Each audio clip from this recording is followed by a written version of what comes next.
Ниту во јуни нема да има подготвителна седница на Уставниот суд за законот за јазиците, откако првично таа беше презакажана поради трагедијата во Кочани. Сега е одложена на неодредено, откако Управниот суд го поништи изборот на уставната судијка Елизабета Дуковска, која е судија известител за овој предмет. Одлуката ја донеле уставните судии на работен состанок денеска, меѓу другото и поради тоа што судот има заклучок за законот за јазици да се постапува само во полн состав од 9 члена.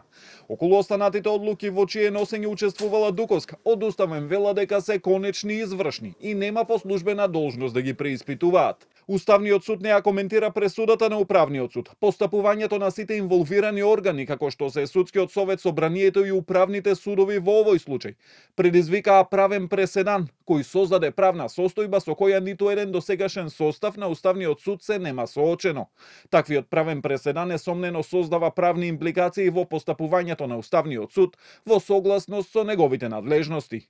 Управен го поништи изборот на Дуковска, постапувајќи по тужба од Антоанета Димовска, сега членка на Судскиот совет, која во 2023 беше меѓу трите кандидатки за уставен судија, што треба да биде избран од редот на судиите. Но откако Дуковска добила над 8 глас, гласањето не продолжило за двајцата преостанати кандидати, што Управен го смета за противзаконско.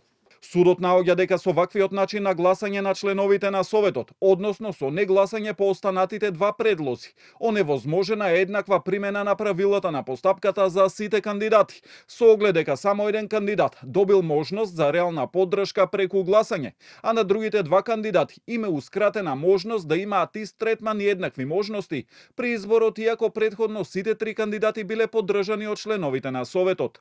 Од Судскиот совет нема официјален став за пресудата на Управен, но министерот за правда смета дека тие се одговорни за нејзино спроведување. Должност на Судскиот совет е согласно препораките, односно пресудата на Управниот суд, да ја повтори постапката, да ги зема во предвид препораките и да достави нов предлог до собранието.